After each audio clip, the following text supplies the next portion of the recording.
Olá, ser pensante. Prof. AP aqui. Hoje, um pouco diferente, eu estou trazendo aqui uma live na íntegra, a qual eu fui convidado pela Daniela Santos, do RH.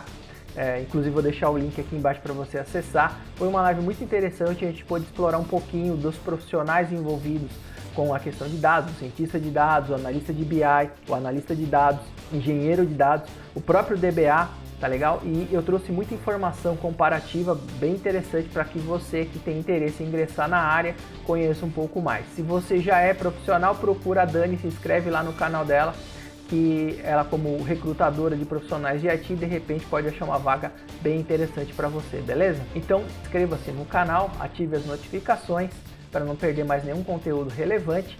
Muitas novidades estão por aparecer, fique atento. Se você gostar do vídeo, dá aquele like, compartilha com os colegas também, com seus amigos e familiares. De repente eles podem querer ingressar na área. E a gente se vê em breve em um novo vídeo, beleza? Valeu, até mais, abraço.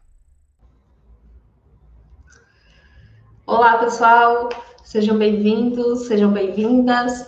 Hoje a gente vai bater um papo aqui sobre ciência de dados, então falar um pouquinho o que é a ciência de dados, a importância, quais são os cargos, quais são as principais soft skills aí de um profissional que quer entrar nessa área de Data Science, e também um pouquinho direcionado para Tech Recruiters, que querem entender mais sobre isso, tá? Hoje eu chamei aqui o professor AP, que vai falar sobre esse tema para a gente, tem bastante bagagem aí. E para quem não me conhece, meu nome é Daniela Santos, tenho aqui o canal no YouTube, então se você não é inscrito ainda, já se inscreve e ativa as notificações para não perder nenhum vídeo. E também me siga no Instagram, tá? Eu vou deixar aqui na tela, é danielasantos.rh. E eu atuo aí como Tech Recruiter desde 2019. Tenho quase 10 anos de experiência na área de RH generalista, e o Tech Recruiter é uma coisa que tem me brilhado os olhos desde que eu conheci, e hoje é o meu principal foco, é uma coisa que eu estou gostando bastante, e por isso que eu gosto de compartilhar conhecimento, porque eu sei que é uma área que tem muita oportunidade e também muita gente que tem interesse. Então é isso, sejam bem-vindas, sejam bem-vindos, podem deixar comentários e mandando as perguntas, tá bom? Vou chamar o professor AP aqui. Olá, professora Pé, tudo bem? Seja bem-vindo. Obrigada por aceitar o convite. Obrigado, Dani. Muito obrigado pelo convite. Boa tarde a todos os participantes. É um prazer estar aqui com vocês e compartilhando um pouquinho do conhecimento e da experiência que eu trago, tá? Meu nome é Apóstolos Antonopoulos, mas todo mundo me chama de AP porque facilita, porque se fosse chamar o nome, acabava a live. É mais fácil, gente, AP. Eu vou falar um pouquinho da minha experiência profissional e do meu conhecimento acadêmico e técnico para a gente contextualizar o porquê que a Dani me chamou. Então, assim, eu trabalho com tecnologia como profissional desde 1993. E na minha formação, eu sou tecnólogo em banco de dados, né? Depois eu fiz uma pós-graduação em BI, que é Business Intelligence, também lidando com dados um pouquinho mais focado na área comercial. Depois eu fiz gestão de e-commerce, para entender um pouco a questão da web. Depois eu fiz o meu mestrado na área de administração, em quesito inovação e conhecimento, né? Então, eu tenho uma bagagem de expertise profissional e acadêmica, né? Então o pessoal às vezes perguntava ao aluno, professor, você só dá aula ou também trabalha? Eu fazia as duas coisas. Então eu tenho um pouquinho de expertise, eu posso falar a respeito disso, sem contar a minha relação que eu tenho com outros profissionais, que inclusive são heads em Data Science, e tem live inclusive no meu canal, já aproveitando fazer um jabazinho aqui. O de canal é o canal ao qual eu e a minha esposa fundamos, né? Tá aí no bannerzinho, que é focado principalmente em dicas, então, não só de tecnologia, mas também de linguagem, de cultura, né, de um modo geral, para que vocês tenham um arcabouço mais completo, uma visão mais completa de um profissional holístico. Essa seria o grande objetivo do de canal, tá? Então, sim, eu já fui professora em nível universitário, em algumas instituições de ensino, em nível técnico no Senac, por exemplo, tá? Enfim, eu tenho uma boa experiência de bagagem, inclusive trabalhando com profissionais que ingressaram na área de dados, né? E quais foram as dificuldades. Conheço muita gente de RH e hoje eu vou tentar direcionar muito desse conhecimento para esse profissional que, na verdade, é o público-alvo aqui da Dani, né? Então, você que é Tech IT Recruiter, né, ou necessariamente Tech Recruiter, vocês vão se aproveitar muito do que eu vou falar, porque existem alguns pontos que vocês precisam prestar atenção na hora de selecionar e entender um pouco mais da área também, tá bom? Vamos lá, vamos curtir, deixando as perguntas aí para no final a gente depois debater. Obrigada. Bom, então a gente vai falar disso. Eu estou ouvindo. Não, achei que estava ouvindo minha voz. Bom, gente, então eu vou começar aqui. A gente vai falar um pouquinho o que é ciência de dados, tá? E isso seria a primeira pergunta, né? O que é ciência de dados? E aí eu sei que a gente tem que contextualizar, então o professor AP vai compartilhar aqui alguns slides para a gente ir acompanhando. Beleza, então hoje só AP, tá, pessoal? O professor, né, ele tá descansando, então hoje só vamos bater um papo, tá? A ideia não é, eu não sei mais que ninguém, eu só vou colaborar, vou ser mais um facilitador do que um professor, tá bom? Então eu montei uma apresentação, Dani, justamente para poder te explicar essa variação, como é que chegamos em ciência de dados, tá? Sim. Então vamos começar inicialmente aqui com uma tabela. Então o que vale salientar? Primeiro, essa apresentação vai ficar disponível de bônus para vocês, a Dani depois vai comentar a respeito. E os links que estão embaixo são as fontes da onde eu retirei, tá? Por que isso? Porque, embora a fonte esteja mencionada, isso não quer dizer que eu concorde com o que está aqui. Então, muitas coisas eu vou fazer ressalvas, beleza? Então, esse é o ponto. Eu vou pegar um marco inicial para a gente trabalhar, que é o que vocês estão vendo aí na tela, e na sequência eu vou discutir alguns pontos que eu não concordo e o porquê que eu não concordo, né? Então, aqui essa tabela, ela é bem rica no sentido de entender que cada área tem um foco, um processo, fontes de dados, qualidade dos dados que se preza trabalhar, né? Modelo de dados que são empregados, transformação nos dados, análise e responder uma determinada pergunta. Então, o que a gente tem que entender? Que para chegar em ciência de dados, antigamente existia o profissional de BI. E antes do profissional de BI, que é o Business Intelligence, que inclusive eu tenho formação, existia o DBA, que também é a minha graduação. Então, assim, o DBA seria o administrador de banco de dados, é aquele que vai fazer o banco de dados para o negócio tradicional, para fazer as vendas, para fazer os cadastros, né? O famoso CRUD, muito utilizado na área de desenvolvimento, né?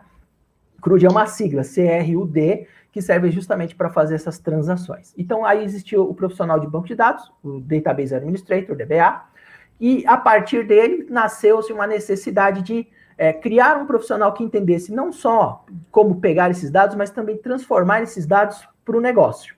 E aí o que acontece? O foco do analista de BI é relatórios, os KPIs, né, que é os Key Performance Indicator, para quem não sabe são indicadores, tá? Então ele vai criar os indicadores, vai criar os gauges, os reloginhos que ficam aparecendo e medindo se determinada situação está positiva dentro daquilo que se espera atingir, como uma meta, ou não, se está ainda aquém daquilo que se espera atingir. E as possíveis tendências, né, dentro dessa análise de dados que ele está fazendo. O cientista de dados, ao contrário, ele não está preocupado com o relatório, ele está preocupado em descobrir padrões, correlações e modelos preditivos, que a gente vai explicar já já o que significa. Aqui entra a minha primeira ressalva. E aí, não, vou esperar mais um pouquinho, tem uma outra parte que vai casar com isso que eu acabei de falar. Processo. O processo é estático e comparativo, ou seja, eu vou pegar os dados que estão ali e não vão sofrer modificações, e eu vou comparar isso com alguma outra base que eu tenho, ou com algum histórico anterior que eu tenho, para poder gerar os possíveis relatórios, os possíveis KPIs. Já o cientista de dados, ele tem o campo exploratório, experimental e visual. Isso em termos de processo. Com relação às fontes de dados, o analista de BI, ele se utiliza muito do Data Warehouse, dos bancos de dados tradicionais e de um outro elemento que é chamado Data Mart, que não está aqui, mas existe também, que se chama Data Mart, né, com T mudo, que na verdade seria um Data Warehouse menor, específico para uma área. Então, normalmente se faz ou um Data Warehouse, que é um armazém gigante de dados, com toda a história de dados de todos os setores da empresa, ou se faz um Data Mart, que é algo menorzinho, apenas para um setor mais crítico, e aí vai se criando vários Data Marts até formar um Data Warehouse. Isso é uma estratégia, é uma abordagem de como você vai fazer para deixar esses dados disponíveis para o analista. A partir daí, o cientista de dados, ele utiliza não só o Data Warehouse, mas ele utiliza também o Big Data, que a gente vai comentar e explicar o que é, tá? Dados não estruturados, banco de dados transacionais, o tal do NoSQL, e também vou explicar para você o que isso significa. E caso eu não lembre, Dani, puxa a orelha que eu passo aqui a explicação.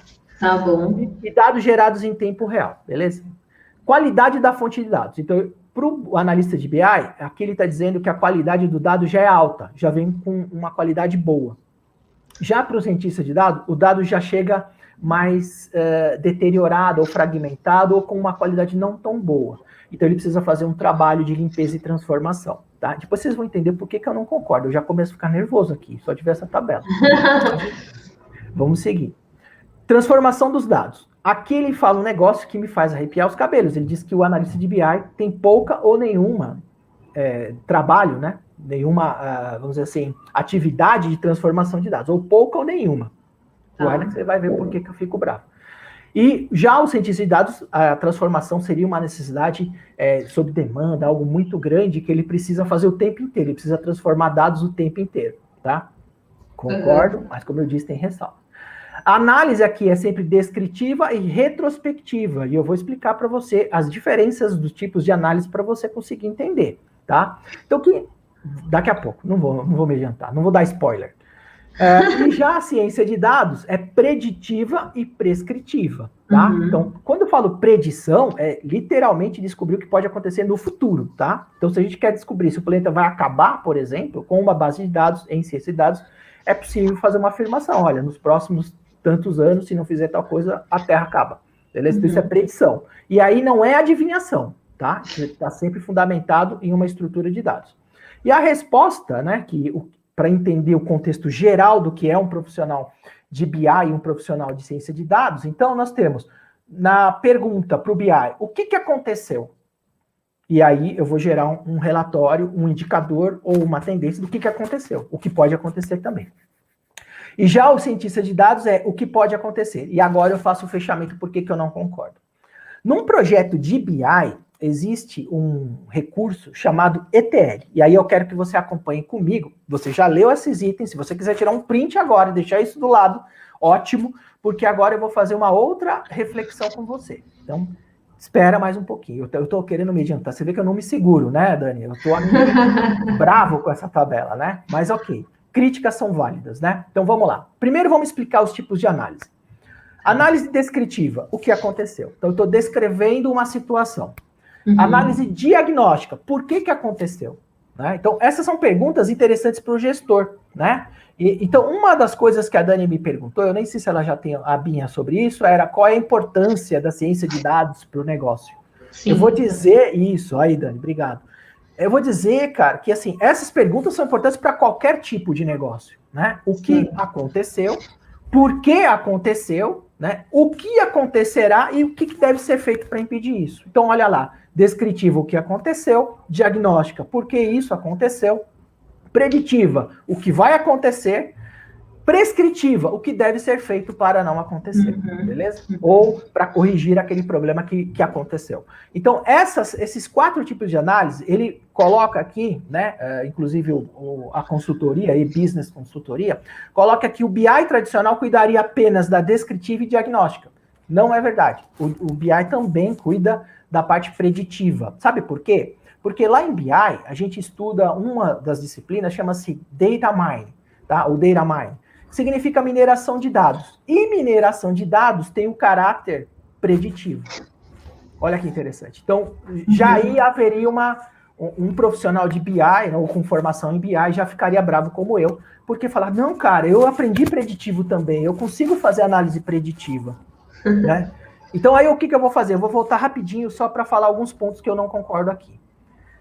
Então, ele fala assim, pouco ou nenhuma trabalho nos dados, transformação nos dados. Então, transformação dos dados, pouco ou nenhuma. Sabe quanto leva para fazer um projeto de BI em termos de transformação e trabalho dos dados, Dani? Quanto? Não sei. De 60% a 80% de todo o projeto. Nossa. Então, um projeto de BI leva mais do que o tempo, mais do que a metade do tempo, né, do escopo do projeto, só para transformar dados. Então, ele falando isso aqui é uma inverdade e eu sou crítico com relação a isso. Tá? O profissional de BI trabalha demais com o ETL, que a gente vai ver já. E, cara, não é pouco, é muito. Tanto que um projeto de BI, mais da metade dele é ocupado só para fazer transformação de dados. Outra coisa é a qualidade da fonte dos dados. Ele diz aqui que é alta. também tem minha crítica, não é alta. A qualidade é baixa, de baixa média, tá? Mas mais para baixa do que para média. E aí eu vou explicar por quê nesse slide que está aqui. Então, olha só qual é o cenário que um analista de BI trabalha. Então, ele faz o seguinte, né? Vamos ver as funções agora, né? E os profissionais envolvidos que estão nisso. Então, olha lá, o que o DBA faz? O DBA é responsável pelos bancos de dados da empresa, aqueles bancos de dados tradicionais para fazer relacionamento com o cliente, fazer a venda, que é o RP, né? Fazer o faturamento. Esses são os bancos de dados transacionais, tá? Que fazem as transações do dia a dia. Muito bem. O profissional de BI normalmente atua com esse item verdinho que está escrito aqui, chamado ETL.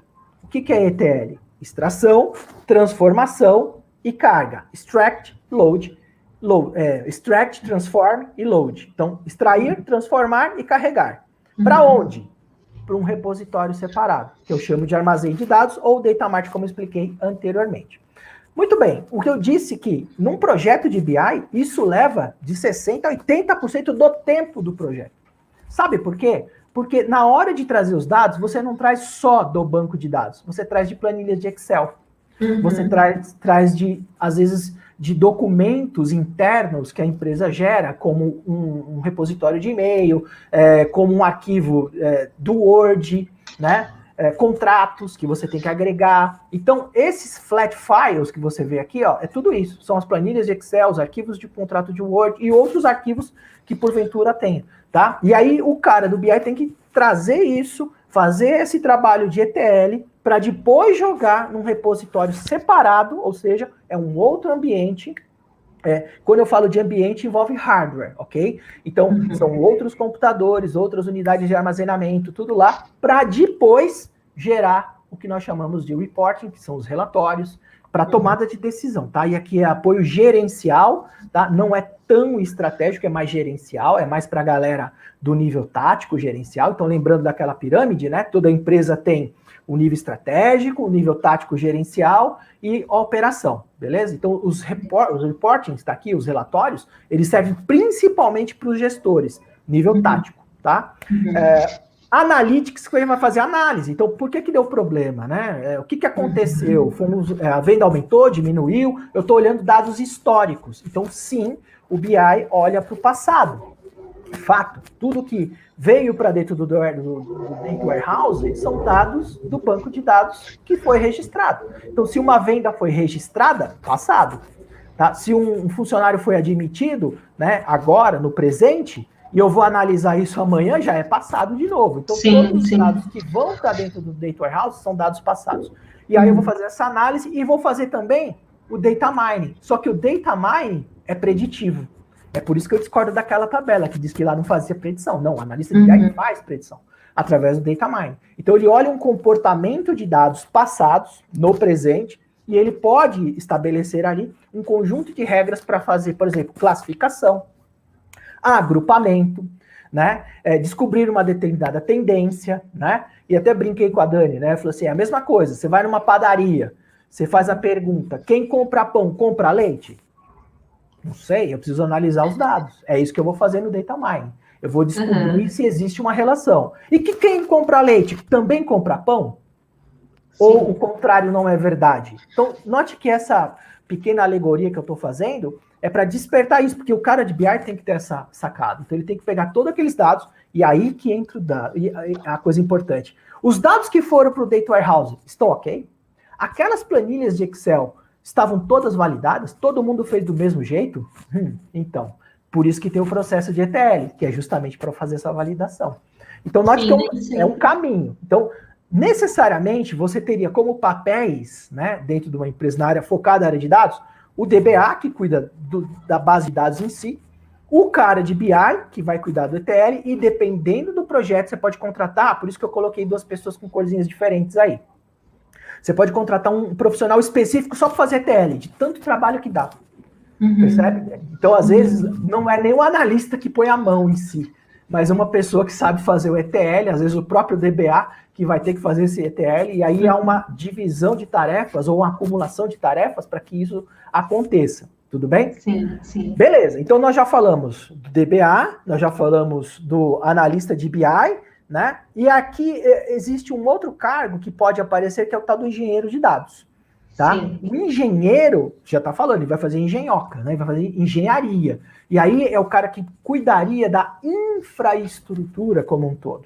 Né? Preocupação com armazenamento, rede, disponibilidade do dado, qual hardware adequado, qual software adequado.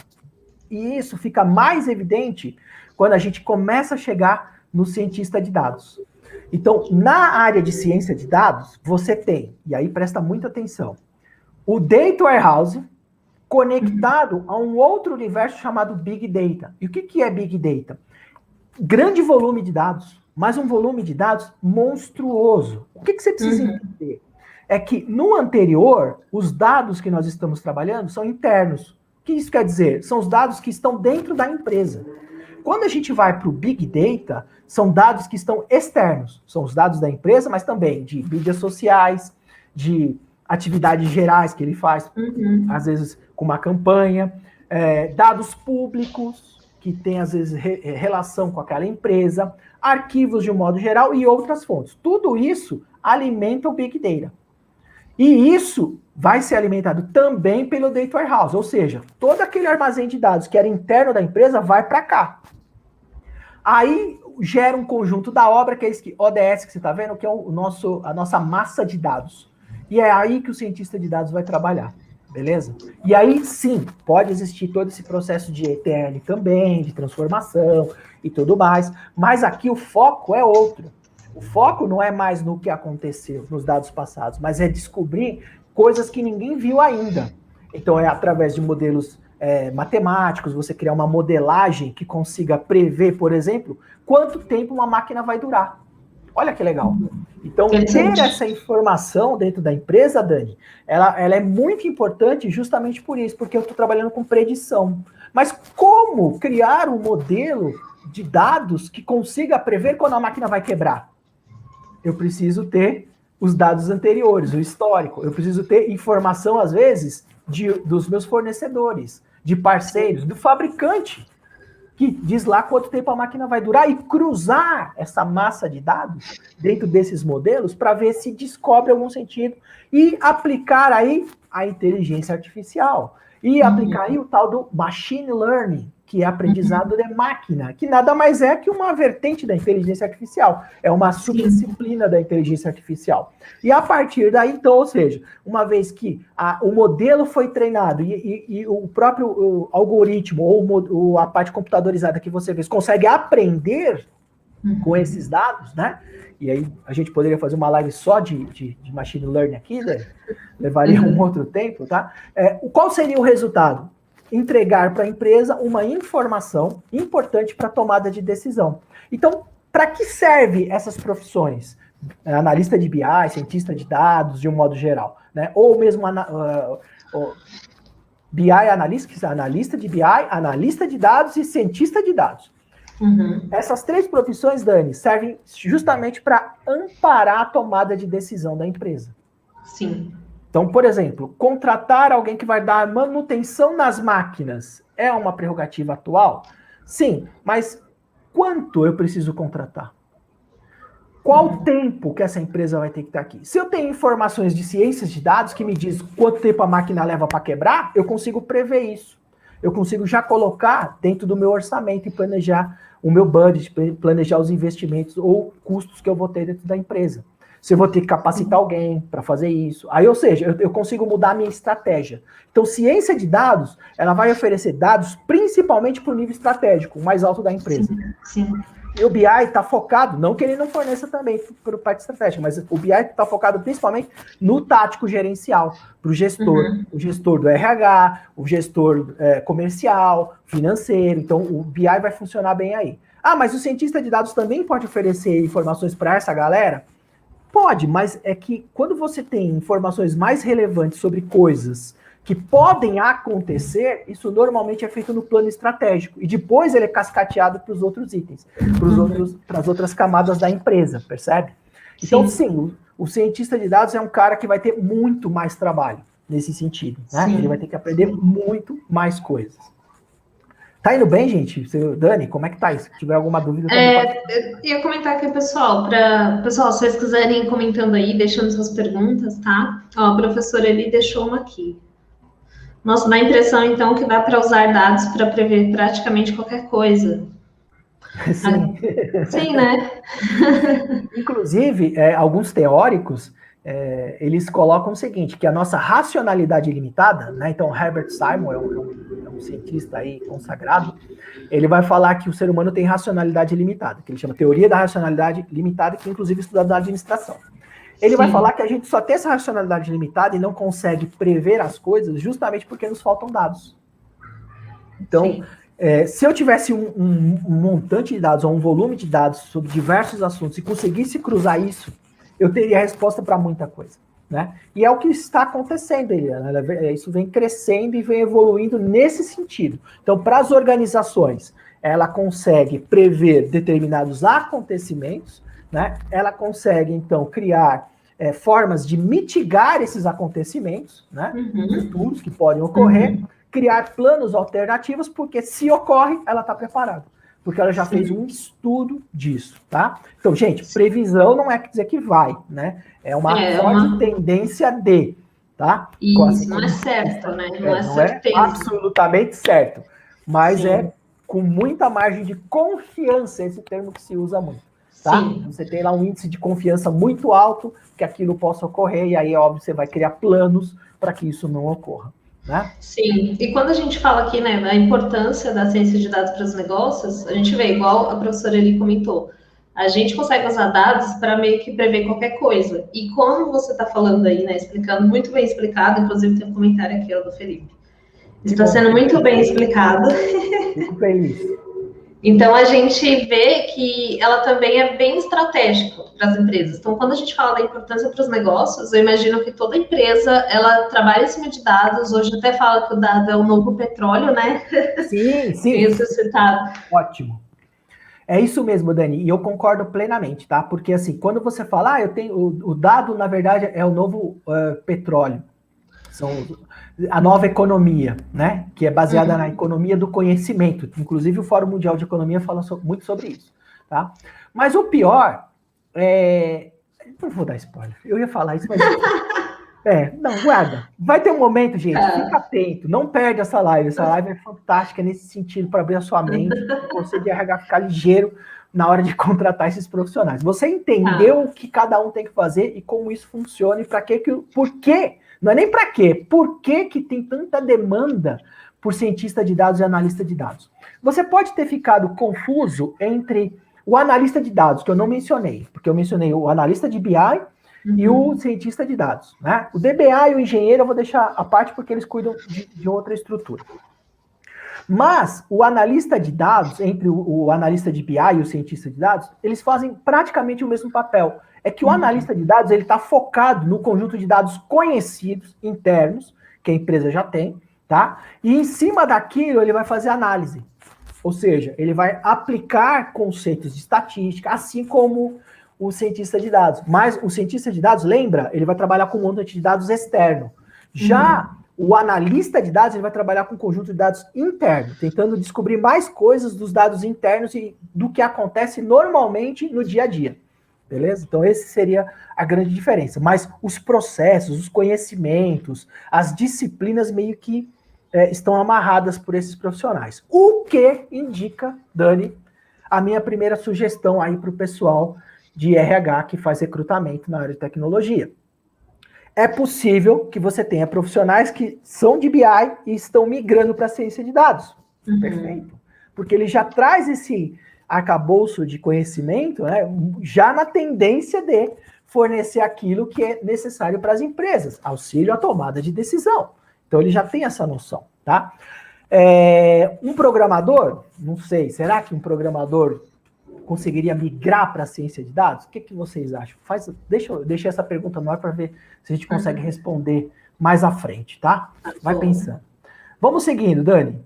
Quais são, então, as ferramentas de tecnologia que esses profissionais utilizam? Então, o que eu vejo de mercado, tá? E aqui a empresa foi muito feliz em escolher essas ferramentas, tá? Então, Tableau, concordo. Power BI, Então, Tableau é ferramenta, Power BI é ferramenta, Cognos da IBM é ferramenta, MicroStrategy é ferramenta, ClickView é ferramenta, Pentaho, SAP BI, Oracle BI e por aí vai. Tudo isso é ferramentas de BI, tá? Que vão gerar dashboards, aqueles dashboards bonitos, com vários gráficos na mesma página, né? Ah, mas eu faço no Excel. Eu sou analista de dados? Não, você não é analista de dados, tá?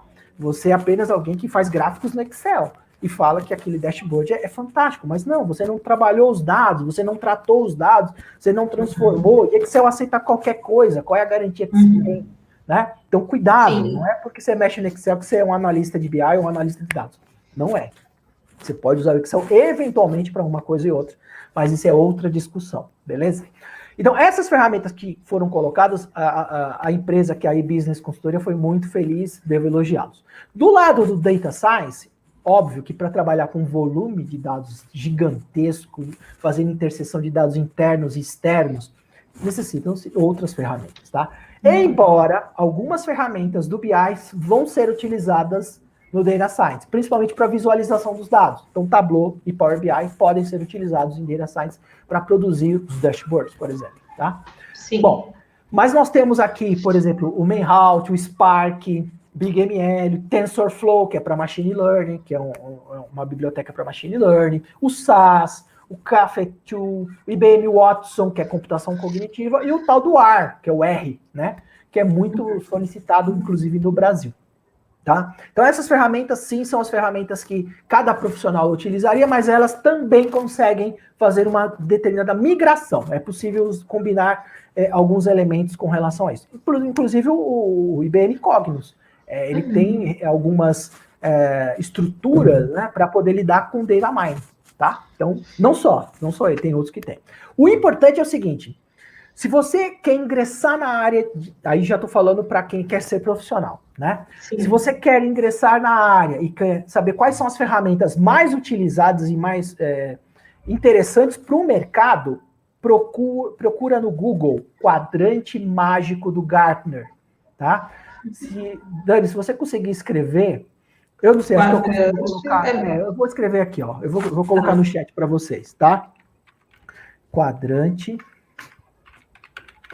Mágico, é engraçado, mas é isso mesmo, viu, gente? Mágico do Gartner Group. E aí você procura ferramenta de BI e tal, você coloca desta forma, Quadrante Mágico Gartner Group, e aí você põe o tema que você quiser. Ferramenta de banco de dados, ferramenta de BI, ferramenta de ciência de dados, coloca lá, vai vir. Aí você acessa, vai ter um quadrante. Neste quadrante, ele marca quais são as ferramentas líderes, quais são as desafiadoras, quais são as de nicho, ele separa em 4 quadros. Isso é muito legal para você descobrir quem é líder de mercado. Então, Tableau e Power BI são líderes de mercado, por exemplo, nessa área. ClickView também, tá? Então, é importante você ter essa informação para você pesquisar quais são as ferramentas tops mais usadas pelas corporações. Essa é a pergunta que você faria e aqui está a resposta, Quadrante Mágico do Gartner Group, beleza? Isso é muito importante para você pesquisar e ficar por dentro das tecnologias mais utilizadas. Uhum. Uma outra pergunta que a Dani me fez para eu poder montar essa apresentação era com relação às linguagens de programação que o cientista de dados precisa conhecer, né? E assim, eu não tenho dados de Brasil para falar com vocês, eu tenho dados dos Estados Unidos e dados atuais, tá? Então esse dado que você está vendo é do mercado americano de 2021. A primeira linguagem de programação, a mais requisitada, é o tal do Python, né? Que eu acho que até, assim, você que mexe no Instagram, no Face, já deve ter visto alguma coisa sobre Python. Tá sempre lá aparecendo. Python. Sim. Ou mesmo comerciais no YouTube, que aparece, aprenda a usar Python para fazer não sei o que, tá fazendo não sei o que lá, né? Crie dashboards com Python. É isso. Então, é uma das linguagens mais requisitadas, sim, para essa área. Sim. E o gráfico mostra que 48%, né, praticamente 627 companhias que foram pesquisadas, tá? 48% delas solicitam o conhecimento em Python. Mas espera aí, AP, você disse que os caras mexem com banco de dados, mas também tem que saber linguagem de programação? Ó, quanta coisa tem que estudar. Outra linguagem que é muito requisitada, logo depois do Python, é o tal do SQL, né? O Structured Query Language. Structure Query Language. Falar bonitinho, senão a minha professora de inglês, ela vai ver essa live e vai me puxar a orelha. Então, sim, SQL, né, como a gente fala, né, é a linguagem utilizada em todos os bancos de dados. Eu diria em 98% de todos os bancos de dados. Porque se não for SQL, é NoSQL, ou seja, não usa SQL, que é um banco de dados diferente. É um banco de dados que nós chamamos de normalizado, utilizado principalmente para e-commerce, para velocidades, que tem uma outra estrutura. Mas que o cientista de dados vai ter que usar, viu? Sim. O cientista vai ter que usar. E aí, depois do SQL, a terceira linguagem mais solicitada para quem quer entrar na área de ciência de dados é o tal do R, ou R, né? Então, essa é uma linguagem mais estatística para criar modelos e tal, e você consegue fazer funções. E aí é bacana, não é uma linguagem difícil, mas ela, nos Estados Unidos, ela não tem tanta representatividade. É mais o Python e o SQL. Por isso que eu disse que quem é profissional de BI já manja SQL. Para ele aprender Python, é 2, entende? Quer dizer, é mais fácil. Então, ele já está ali com o pezinho na jaca, tá?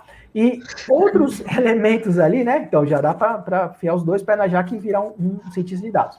E o outro elemento que a Dani me questiona é com relação ao Big Data. Já que o cientista de dados vai ter que mexer com esse universo de dados externos, quais são as ferramentas que ele deveria conhecer? E aqui o gráfico é claro, né? As duas principais estão no Spark, né? Que é uma tecnologia para Big Data, e o Hadoop. Ah, mas eu não sei o que é Spark, eu não sei o que é Hadoop. Ótimo, vá pesquisar, vá estudar, porque aí se você quer ser cientista de dados, você vai ter que aprender. Beleza? Tá? Mas seriam ferramentas para lidar com essa ideia de conseguir pegar esse grande volume de dados, trabalhar isso, transformar, deixar adequado para poder gerar depois os modelos que são tão requisitados. Eu tenho uma pergunta. Na verdade, eu gostaria, né, se você pudesse trazer um exemplo de direções na prática, onde que a gente pode usar, como e para quê, e até essa questão do Big Data, né, tipo assim, dar um exemplo, por exemplo, eu imagino que o YouTube use essa questão de Big Data para poder gerar estatística, dados e poder ali trazer vídeos sugeridos que a gente tem interesse, né, com base nas nossas escolhas. Então, se você puder dar outros exemplos. Esse é o maior exemplo e o melhor exemplo de tudo que você acabou de falar. Quer dizer, você matou a pau, você já meio que entregou tudo, né? É isso. Então, assim, as empresas de tecnologia, principalmente, são as que requisitam mais profissionais de ciência de dados. Claro, eu preciso entender o comportamento do meu cliente, que no caso são os usuários, né?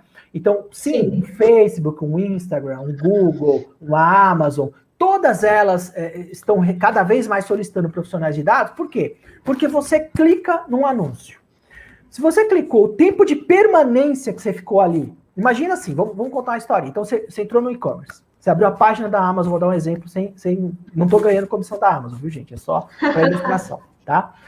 Então, você abriu a página da Amazonia.com, tá lá, os livros, tudo bonitinho, e aí você clica num livro que te chamou a atenção. O tempo de permanência que você ficou lendo aquilo já demonstrou um interesse, correto? Sim. Correto. Mas é um dado. É um dado, só que tem alguém guardando esse dado? Então, aí que está o importante. Sim, as empresas estão cada vez mais coletando dados. Por isso, o surgimento de uma LGPD, uma Lei Geral de Proteção de Dados, né? Que você tem que autorizar se vai publicar os seus dados, se não tem, se ele vai vender, se não vai. Então, é isso. Então, as empresas de tecnologia conseguem pegar e extrair essas métricas. Quanto tempo o cara ficou permanecendo no anúncio? Se eu sei quem é que está logado no site, por um cookie ou por uma identificação, por um login que você fez lá, e você ficou 30 segundos vendo o anúncio, o que dispara? Olha, esse cara tem interesse. Só que quantos usuários tem uma rede dessa? Milhões, você concorda? Então eu vou ter que usar um modelo para classificar quem teve interesse nesse livro durante X tempo. Aí eu vou pegar primeiro, esse conjunto de dados, essa massa de dados monstruosa, gigante, tá em algum canto. Então eu vou ter que pegar essas informações, pegar esses dados, não é nem informação ainda, pegar todos esses dados, classificar, trabalhar, fazer toda a ideia de transformação, jogar num repositório e aí falar para o cientista de dados, aplica o modelo aí para definir que produtos que eu posso oferecer para que pessoa. Aí o cara vai usar os modelos matemática, inteligência artificial, machine learning, algoritmo Python e tal, e vai usar o Spark, o Hadoop, vai fazer aquela maçaroca, vai bater tudo, vai entregar um resultado. E aí ele fala, ó, manda para essa galera aqui, que a chance de você vender aquele livro ali, ó, é muito grande. Aí, esses ambientes, né, você tá lá navegando, vendo lá outras coiseiras, daqui a pouco, pum, vem um anúncio na sua frente. Um anúncio. Daquele livro com desconto que você queria, você fala, nossa, apareceu, mágica. Anúncio de dados, ciência de dados, é isso que está acontecendo.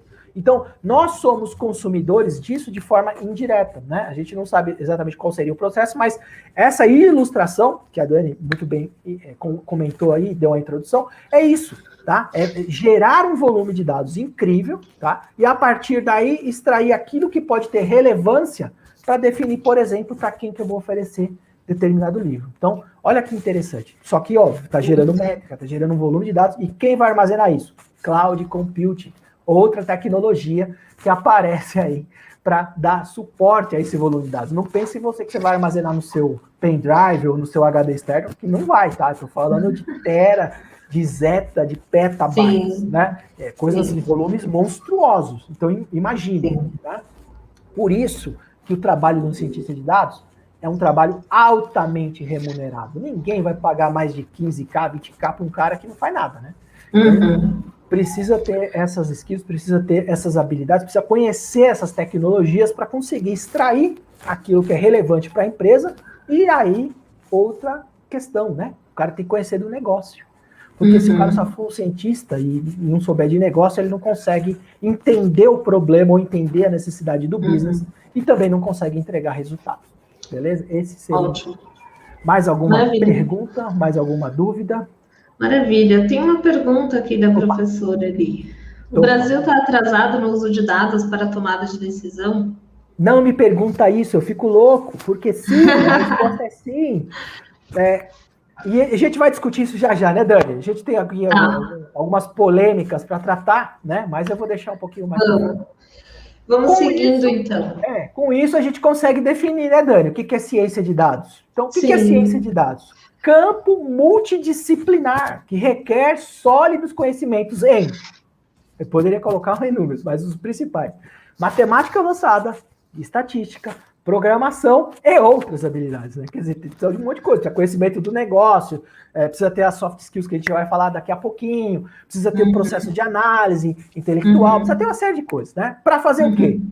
Visualização de dados, análise de dados, construção de modelos, aprendizado de máquina, além do conhecimento do negócio no qual ele está inserido. Então, ele precisa conhecer bem a estrutura da empresa, a estrutura do business, conversar com a alta gestão, porque ele vai entregar valor para essa gente, entendeu? Para o C-level, né? Para eles poderem criar os planos estratégicos, né? Para poder colocar a empresa no rumo. E aí, o que acontece? Quem não tem isso, está de fora. Aí quebra, falha, não consegue reagir dentro de uma pandemia. Então, esses acontecimentos inesperados, a empresa não está preparada para lidar com eles. Agora, quem trabalha nessa estrutura, com esse conhecimento, é diferente, né? O cara já está vendo uma tendência, já consegue ver. Por isso que surgem produtos novos. O que no mercado hoje vai ser chamado de inovação. A inovação é isso, trazer valor para dentro da empresa. Então, para a empresa inovar, ela precisa ter esse monte de informação colhida dessa maçaroca de dados, e tem que ter um profissional por trás, que é o cientista de dados, o analista de dados, ou o analista de BI, ou os três juntos, tá? Esse é um ponto importante, dependendo do tamanho da empresa. Beleza? Quem quer entrar na área? Eu. Então, tem algumas recomendações, eu trouxe um cara, especificamente, como eu disse, não é o dono da verdade, mas eu acredito bastante no que esse cara fala, que é o Peter Norvig. Ele só é o diretor de pesquisa da Google. Só isso, tá? Quando eu falo diretor de pesquisa, é de novas tecnologias, de aplicação de tecnologia, tá bom? Então, assim, o que ele falou tem peso, e eu deixei o link aqui, e vocês podem procurar também um pouco dos artigos que ele tem. Ele é crítico, viu, Dani? Fundamentalmente daquele aprenda em 21 dias, né? Aprenda em 24 horas. 5 aulas gratuitas no YouTube para você sair programando. Não existe, ele é categórico. Ele fala, isso não tem como. Não dá para você se tornar um cientista de dados olhando por essa perspectiva. Então, não vá por aí. Você pode até comprar o livro, ter ele lá, mas não faça isso em 21 dias, tá? Inclusive, a recomendação no item 3 é, em vez de aprender em 24 horas, troque por 24 meses. Olha a recomendação dele. E aí ele fala, daí já dá para começar a fazer alguma coisinha. Depois você lê o artigo na íntegra, tem tradução em português e em vários outros idiomas também, tá? Quando você entrar lá, você procura, você vai ver. Ele é muito a favor também, Dani, de um recurso que eu sempre falo para os meus alunos, né? Que era o learn by doing e learn by failure. Aprenda fazendo e aprenda errando. E assim, galera, a maior dificuldade, principalmente para o pessoal de RH, é ter que escolher pessoas, às vezes, que são gabaritadas na tecnologia, mas não têm a devida experiência. Beleza? Esse é um ponto fundamental, né, Dani? Sim. E aí vocês ficam naquela encruzilhada. Puxa, o cara tem habilidade, tem isso, mas não tem a experiência, né? E sim, inclusive, de novo a dica, gente, volta e pega aqui, ó, todos os links que eu coloquei, clica lá e vai estudar um pouquinho mais, porque aqui, por exemplo, tem o tempo de experiência que é requisitado para um cientista de dados, para um cientista de dados sênior, um head. É muito legal. Você que é de RH não pode perder essa informação, tá? Fica a dica aí. Depois a gente deixa aqui o link nos comentários. Vamos deixar a apresentação na íntegra para vocês aí como um presente para quem está nos acompanhando. Beleza? Isso. Então, o que acontece? Quando você vê o tempo de experiência, se você é uma pessoa que está aprendendo em 24 meses e está fazendo algum projeto, você tem que mostrar que você tem experiência. Você tem como mostrar que você tem experiência. Né? Então você fala assim, não, eu fiz um projeto pessoal, por exemplo, para saber, sei lá, a quantidade de veículos estacionados perto da minha casa, para de repente eu saber qual o momento que eu posso tirar o carro da garagem, ou não, ou eu posso chamar um amigo para vir na minha casa, se não tiver problema para ele estacionar. Então, você fez um projeto simples, que de repente o cara pode falar, poxa, é um projeto pessoal pequenininho, mas a gente pode escalar isso para uma cidade inteira. E aí descobrir os possíveis pontos de melhor local para estacionamento, onde se pode colocar uma zona azul, entende? É isso que eu estou dizendo. Então, às vezes, projetos pequenos, mas que você está fazendo e que você está aprendendo, e ao longo de um tempo. Né? Nada rápido, nada assim, fiz o curso semana passada de ciência de dados, agora sou cientista de dados. Não é. Tem que aprender muito, tá? Esse é um ponto. Então, a aprendizagem de DS, como qualquer outro, requer tempo, paciência, comprometimento e dominar os seus fundamentos, principalmente fundamentos de disciplinas que já existiam antes da computação, estatística, matemática, aí você tem que estudar mais, tá? Aí tem que se debruçar, mas eu odeio matemática. Perfeito, não é ciência de dados na sua área, ponto, vai fazer outra coisa. Eu posso ser analista de BI? Sim, não precisa saber tanta matemática, é só um pouquinho, o básico, né? Dá para se virar bem, criando seus relatórios e tudo mais, que a gente já explicou aqui. Certo. E ele leva, em média, né, o Peter, ele diz que aponta que o processo leva, em média, 2 anos de aprofundamento nos estudos das disciplinas relacionadas. Então, 2 anos para aprender a ferramenta, mais 2 anos de disciplinas relacionadas. Claro que você pode fazer isso concomitantemente, em paralelo, tá? Você pode, mas você tem que ter tempo e você tem que se dedicar. É o que ele chama de fazer uma imersão. Tem que mergulhar de cabeça para conseguir gerar isso. O link está aí, depois você lê adiante o artigo completo que vale a pena, beleza? E agora, Dani, nós vamos entrar naquele tema polêmico, né? Das soft skills, né?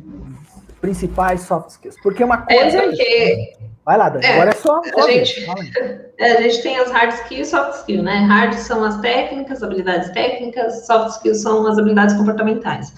E hoje, por mais que a pessoa, isso não só na área de tecnologia, mas em qualquer outra área, a pessoa tem aquele conhecimento técnico, tem experiência, que foi o que você falou, mas também tem um conjunto aí do comportamento que faz toda a diferença, né? Principalmente aqui no tema específico que a gente está falando de cientista de dados, a galera que trabalha com dados, eles precisam ter aí muito mais pensamento crítico, como você falou, a visão do negócio, né? Ter conhecimento do negócio. Então, não é só saber ali de matemática e programação, que não vai funcionar, né?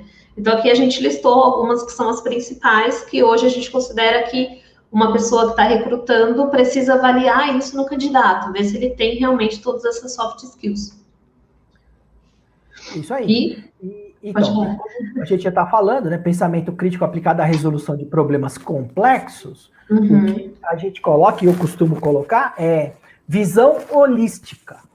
Você tem que ter uma visão do todo. Não adianta você ser um cara de estatística ou ser um cara de matemática focado apenas naquela disciplina. Não. Você tem que ter uma visão holística. Tem que ter visão do negócio, tem que ter a visão da tecnologia, a visão do usuário, das pessoas, né? A questão de relacionamento. Por isso que entra aqui, por exemplo, colaboração e cooperação. Porque você vai ter que gerar relatórios para alguém. E você vai ter que se comunicar com esse alguém dizendo, e aí, faz sentido o que eu fiz? E detalhe, né? Porque às vezes você faz relatório para você entende perfeitamente. Aí você passa para o gestor, ele olha lá e fala, gente, o que é isso aqui? Não adiantou nada. Por isso, comunicação eficaz. Certo? Então, saber se comunicar, expor as ideias, entender o problema da forma correta, né? São características de soft skills que esses tipos de profissionais precisam ter, tá? Não vou falar de calma, paciência, tá? Porque isso é básico, né? Não tem nem o que falar. Mas um ponto que eu destaco, Dani, que aí seria o nosso entrave, é a questão da curiosidade do espírito científico, exclusivamente do espírito científico. Por que eu coloquei curiosidade como sendo uma habilidade interessante? Porque um profissional de ciência de dados ele não pode estar satisfeito só com aquilo que ele gerou na primeira modelagem. Ele tem que ser curioso o suficiente para criar novas hipóteses, novas relações. Por isso, a curiosidade se relaciona diretamente com o pensamento crítico. Então ele tem que ser crítico o tempo inteiro. Será que esse modelo que eu gerei poderia ser diferente se eu aplicasse outra técnica? Se os dados fossem de outra maneira? Certo? Então, essa curiosidade tem que ser inerente ao profissional. Então, você de RH, na hora de escolher um candidato para uma área como essa, verifique, né, através dos testes psicológicos, se esse cara é um cara curioso. Se o que ele fez tá bom, ou se ele acha que aquilo pode melhorar, e como poderia melhorar. Né? Então, acho que esse é um ponto crucial. Quer acrescentar alguma coisa, Dani? Acho que pegando o gancho já, que é uma coisa que a gente tem que avaliar muito, é a questão dos viés confirmativos, né? De você pegar uma pessoa que vai trazer, ele vai conseguir trazer além da opinião dele, digamos assim, sem a opinião dele, mas baseado em dados.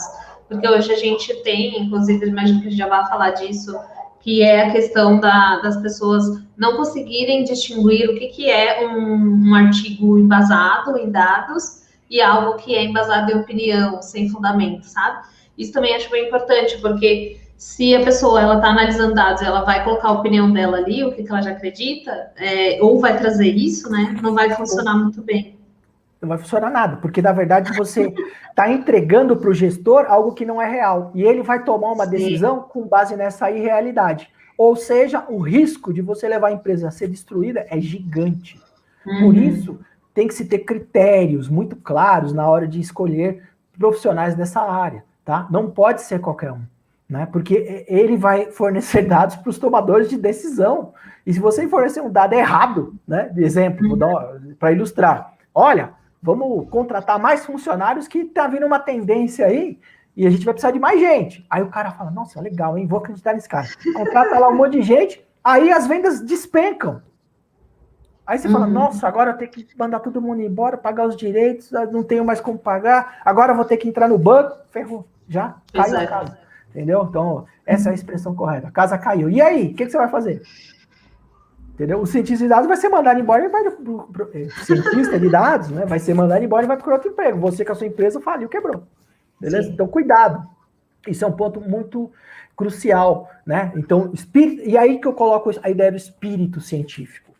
Porque quem é curioso, só ser curioso e tentar achar a resposta com base no seu viés, na sua experiência, primeiro já é arrogante, porque não tem resposta para tudo, né? Então, imagina, como disse o Herbert Simon, ele tem a racionalidade limitada, por definição qualquer um teria.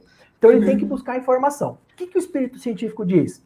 Que você tem que buscar informação que seja crédula, que seja válida. Em Big Data também, viu, gente? Um dos pilares do Big Data é justamente você ter essa veracidade, tá? Conseguir comprovar que os dados que estão ali são verídicos. E para isso precisa critério científico, precisa de método, precisa de validação, precisa de uma série de passos que fazem parte do contexto científico. Então, um cientista, já tem esse nome cientista, não é à toa. né? Cientista de dados, tá? Poderia ser qualquer um, mas ele tem que ser cientista, acima de tudo. Então ele tem que sempre fazer perguntas complexas, tem que sempre buscar dados, ele tem que trabalhar esses dados e verificar a veracidade, testar, aplicar modelos e ver se o modelo, que nós chamamos de modelo supervisionado, verificar se está dando aquele resultado, né? E aí medir, ver se de outra forma dá outro resultado, como um cientista faria. Agora, se ele só está amparado em opinião, aí a casa cai. Ou ainda, ele quer provar aquilo, ele vai mexer nos dados para provar um ponto de vista. É possível? Totalmente. Tá? Totalmente. Você pode trabalhar os dados até ele entregar aquilo que você quer. Só que aí, de novo, contaminou todo o processo. Né? E aí você está falando uma inverdade para o tomador de decisão. Então, pessoal de RH, pelo amor de Deus, tenta rastrear isso e medir isso. Porque eu mandei um artigo para a Dani, da OCDE, que é a Organização de Cooperação e Desenvolvimento Econômico dos Países Desenvolvidos, né? E, inclusive o Brasil fez tanta pressão para poder entrar e não conseguiu. E aí, Dani, o que diz esse artigo? Fala para nós. Bom, o percentual é assustador lá. Um percentual muito baixo, acho que 33% da galera aqui do Brasil, só 33% que participou da pesquisa consegue distinguir o que é um artigo com fundamento, que tem base, e o que é uma opinião, né? Que não tem base.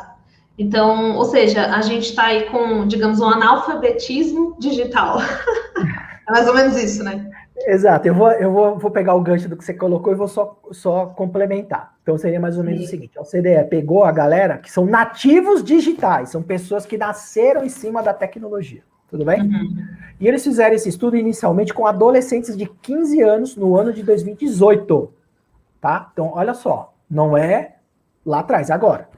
E aí notou-se que no Brasil, as pessoas dentro dessa faixa etária que eram nativos digitais não conseguiam separar fato de opinião. Não conseguiam identificar o que é um fato e o que é uma opinião, com base na leitura de textos. E aí, eles fizeram esse teste não só no Brasil, mas também em outros países, inclusive os países desenvolvidos. O índice lá fora é um pouco melhor, está em torno de 47%. Então, 33% no Brasil, 47% lá fora, que conseguem separar o joio do trigo. Beleza? Esse seria o ponto. E aí, o que nós ficamos preocupados? Porque a Dani viu isso, ela acionou um alerta. O indicador dela, o KPI, fez assim, pá, tá? É isso mesmo, gente. Deixa o like, aproveita, tá curtindo a live aí, ó. Compartilha, comenta, se inscreve no canal da Dani e vale a pena. Vai lá no de canal, se inscreve também. Tem tutorial, tem dica, tem um monte de coisa. Voltando. Só que nós estamos pensando num profissional chamado cientista de dados, certo? Que tem uma certa maturidade, não vai ser um jovem de 20 anos, dificilmente um jovem de 20 anos vai ser um cientista de dados, né? Pode ocorrer, mas é mais difícil. Pode. Mas vai ser uma pessoa com um pouco mais de experiência. Esse cara que não é nativo digital, qual é o percentual de conseguir reconhecer fato de opinião? Se no nativo digital, que tem acesso à internet e usa a ferramenta, já não se consegue, nesse cara, aumenta ou diminui? Olha aí. Essa é a pergunta que um cientista de dados faria. E aí ele vai buscar dados para poder ver o quanto dessa pergunta faz sentido, ou se é possível provar. Sim, há mais percentuais de pessoas que não conseguem distinguir fato de opinião. Eu, humildemente, vou colocar aqui a minha opinião, dizendo que eu acredito que esse número seja maior. Isso explicaria o negacionismo, o terraplanismo, o antivacina, porque tudo isso tem dado. Sim. Está disponível. Qualquer um poderia sentar e analisar. Como ninguém analisa os dados e só pega a opinião e não o dado em si para tomada de decisão, e aí que está a grande importância, Dani, se a gente aplicasse isso para a nossa vida, você, indivíduo, seria muito melhor, né? E aplicado à sua empresa, você também teria uma empresa muito mais saudável. Esse é o ponto. Então, se as pessoas não conseguem lidar com informação ou com dados e separar o que é verdade do que não é, as fake news daquilo que realmente tem consistência, é óbvio que o comportamento dessas pessoas vão estar equivocados. É óbvio que a gente vai incorrer em erro. E se as empresas são feitas por pessoas, é óbvio que a empresa vai errar e é óbvio que a empresa vai quebrar. Isso é uma tendência natural. Eu arrisco falar isso. eu poderia sim ir atrás e buscar dados para justificar esse argumento, tá? Mas como eu disse, é apenas a minha opinião e você é que deve investigar e verificar se o que eu falei procede ou não, se você tiver curiosidade e espírito científico. Fica aí a provocação. Muito bom. Bom, a gente tem aqui alguma pergunta também. Legal, vamos abrir, né? Acho que agora que a gente zerou, né? Sim. Acabou aqui, finalizamos a apresentação. Bom, a Neuma Liana perguntou aqui, aproveitando a deixa, para entrar na área, quais os caminhos fora a graduação? Então, o legal daquele artigo que eu mandei é que lá ele indica obras, livros que você pode ler, cursos que você pode fazer, né? Que seria um caminho fora da graduação. A graduação, ela é necessária somente se for um pré-req que você precisa ter o diploma. Então, você vai trabalhar numa companhia que, porventura, requer isso, né? Aí, ok, você precisa fazer uma graduação, tá? Mas, caso contrário, não. Você poderia estudar tranquilamente. Por quê? Todo o conhecimento produzido pela humanidade até o devido momento, e eu digo todo, não vou dizer todo, porque é generalista demais, mas eu diria que 99% desse conhecimento está disponível na internet. Uhum. Sério? Então, assim... hoje em dia tem muita coisa, de quase tudo na internet, mas, né? Assim como tem muito conteúdo, você viu que as pessoas não conseguem separar, né? O conteúdo certo do conteúdo equivocado. Então, precisa ter esse cuidado. E é por isso que, quando você vem numa live como essa, e eu dou uma indicação de um cara que é o diretor de pesquisas da Google, tem que levar em consideração. Você tem que chegar e falar, pô, mas o que esse cara tá me indicando para eu estudar? E ele tá falando isso porque ele quer contratar gente. É isso que ele está dizendo. Ele está dando o caminho das pedras por isso. Ele quer mais pessoas, entendeu? Mas ele quer pessoa gabaritada. Agora, quanto ganha o cientista de dados na Google? Faz uma pesquisa rápida aí e vê. Quem for ligeiro aí, nativo digital, vê lá e põe aqui no chat, tá? Quanto ganha? Cara, ganha muito. Deve ganhar, sei lá, 60 mil dólares. É uma coisa absurda, entendeu? Mas tem que ser um cara que tem os fundamentos. O Google não vai precisar de um cara que acha a opinião, né? Que fala assim, não, a Terra é plana, o Google vai falar, vai embora. É de brincadeira. Sim, com certeza. Entendeu? Então não dá. Então, para os profissionais de RH, eu diria, façam testes nesse sentido. Principalmente para verificar essa questão dos critérios, de separar o que é fato do que é opinião, se o que o cara produziu está embasado em fato, ou se o que ele produziu está embasado em opinião. Isso é muito importante. Isso, eu diria que das soft skills seria o pré-req fundamental para esse cara se dar bem. Claro, comunicação, necessário, tem que se expressar bem, falar bem, conversar com qualquer nível, né? Porque é o que ele vai encontrar no ambiente empresarial. E esse seria o caminho, né, Alma? Espero que eu tenha te ajudado. Vai lá, acessa o artigo, lê as indicações, porque ele deu tudo. De estatística, isso. De ferramenta, isso. De não sei o quê, isso. Ele já listou tudo, já deixou tudo mapeadinho lá. Beleza? Tá ótimo. Ó, a Caliandra comentou aqui que conteúdo esclarecedor, aprendendo a importância desse profissional na empresa. É isso. Sim, porque ele é muito importante. Hoje em dia os dados são todos muito importantes para a empresa, né? Para tomada de decisão, para previsão, para melhorar as vendas, melhorar a performance. Tudo hoje em dia é baseado em dados. A gente consegue ter resultados, aumentar os resultados, melhorar, se baseando em dados, né? Então, se você tem uma boa análise, um bom analista de dados, um bom cientista de dados aí na sua empresa, é muito interessante. Outro exemplo também que eu gostaria de trazer, eu trabalhei numa fintech, né, onde a gente conseguia empréstimos para as pessoas, e lá era usado bastante a ciência de dados, análise de dados. Então, a gente estava criando digamos aí, o aprendizado da máquina, né, machine learning, onde consiga identificar quem são as pessoas que são bons pagadores ou má pagadores. Né? Então, quem vai pagar o empréstimo e quem vai ficar devendo, com base em dados, com base no histórico da pessoa, enfim. São várias coisas que você consegue trazer o dado e ajudar nas decisões de fato, né? Sem dúvida, sem dúvida. Eu gosto de citar um exemplo polêmico, que é da China, que todo mundo fala, a China, comunista! Pois é, e lá tem um critério que, assim, a China, não sei se vocês sabiam, ela tem um sistema de monitoramento e reconhecimento facial baseado nisso que a gente está falando hoje. Ciência de dados, machine learning, inteligência artificial e tudo mais. E aí ela consegue monitorar todos os cidadãos. de determinadas cidades, de centros urbanos chineses, né? Não do campo, não dá. Mas os centros urbanos têm todo esse sistema de monitoramento. Então, se você jogar um papel na rua, pega esse dado, guarda lá no banco de dados e vai fazer um Big Data. É isso. Tá colocando lá. O cara ultrapassou o farol vermelho? Não tem multa, não tem nada, viu, galera? É assim, nesse sentido. Vai dando um score para cada cidadão. Na hora que você vai fazer um empréstimo, vai querer se matricular na faculdade, quer pegar uma bolsa de estudo, qualquer outra coisa, eles abrem lá o computador e vê o teu score. Nossa. Nesse nível. Entendeu? Aí você fala, caraca, agora ferrou, não posso fazer nada. Né? Se soltar um pulso, o cara fica sabendo. Fica. Entendeu? Mas isso, assim, é um excesso, né? É um excesso. Mas isso demonstra, por exemplo, como é que você consegue impor controle social usando tecnologia.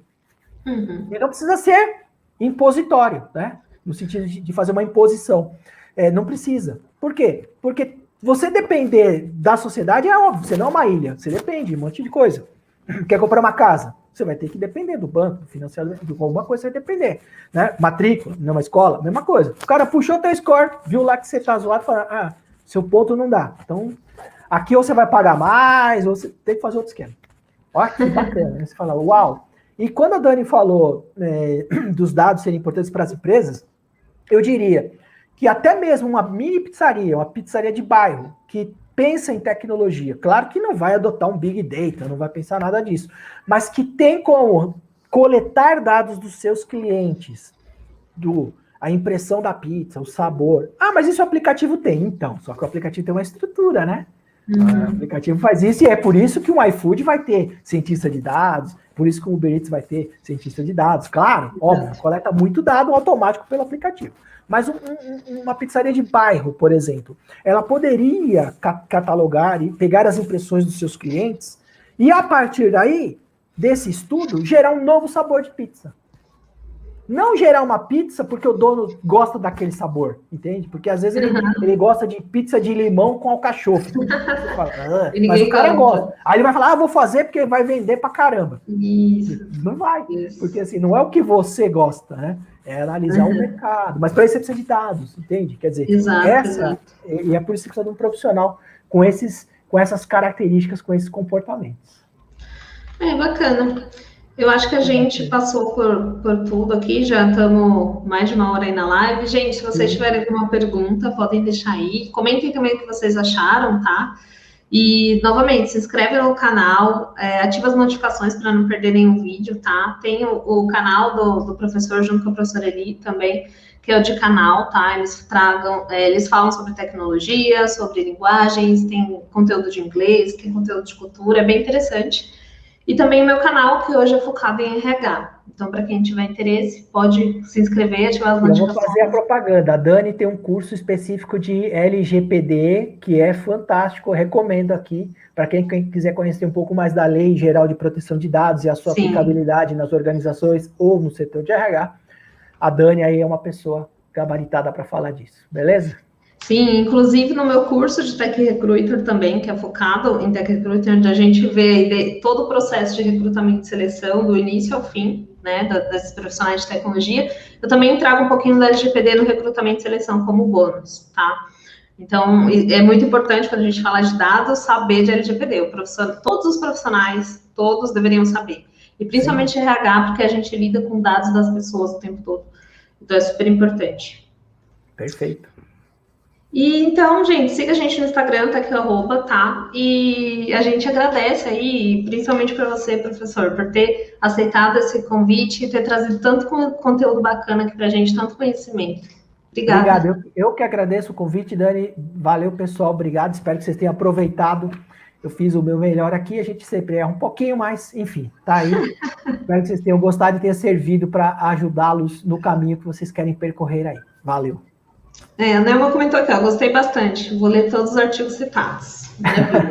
Legal. Lembrando que o link aqui para o download vai estar na descrição. Já passei para a Dani, ela vai alimentar. Depois você pega o vídeo, assista com calma, pega os pontos principais e se aprofunda. Valeu. É isso. Obrigada, gente, e até a próxima.